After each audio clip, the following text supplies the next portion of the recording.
Surya sarees. இன்னைக்கு நம்ம அழகான ஒரு கங்கா ஜமுனா பார்டர் வச்ச செமி சில்க் saree தான் பார்க்க போறோம். பர்பிள் கலர்ல டபுள் சைடுமே லைட் கிரீனும் பிங்க் கலர் காம்பினேஷனும் பார்டர் கொடுத்துருக்காங்க பாருங்க, சூப்பர்பா இருக்கு. ஒரு side green colour light green colour பார்டரும் ஒரு சைடில் பிங்க் கலர் பார்டரும் டெம்பிள் டவர் டிசைனும் கொடுத்துருக்காங்க பாருங்க. பார்டர் சூப்பராக இருக்குது. டபுள் சைடுமே ஈக்குவல் சைஸ் பார்டர். பர்பிள் கலரில் saree மெட்டீரியல் ரொம்ப சாஃப்டாக இருக்குது. saree ஃபுல்லுமே இந்த மாதிரி ஃப்ளாரல் மோட்டிவ்ஸ் வந்துருக்கு பாருங்கள். இதுதான் சாரியோட ஃபுல் வியூ. சூப்பராக இருக்குது. இது சாரியோட பல்லு. இது சாரியோட பல்லு. பல்லுவில் டசல் ஃபினிஷ் கொடுத்துருக்காங்க.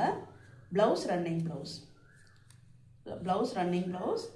இதோட ரேட் 1100 rupees. 1100 rupees. ரொம்ப சாஃப்டாகவும் கலர் சூப்பர் காம்பினேஷன்லேயே இருக்குது. வேணுங்கிறவங்க ஸ்க்ரீன்ஷாட் எடுத்துக்கோங்க. ஸ்க்ரீன்ஷாட் எடுத்து ஸ்க்ரீனில் தெரிகிற வாட்ஸ்அப் நம்பருக்கு சென்ட் பண்ணுங்கள். நம்ம சேனலை ஃபர்ஸ்ட் டைம் பார்க்குறவங்க சப்ஸ்கிரைப் பண்ணிவிட்டு பாருங்கள். தேங்க்யூ.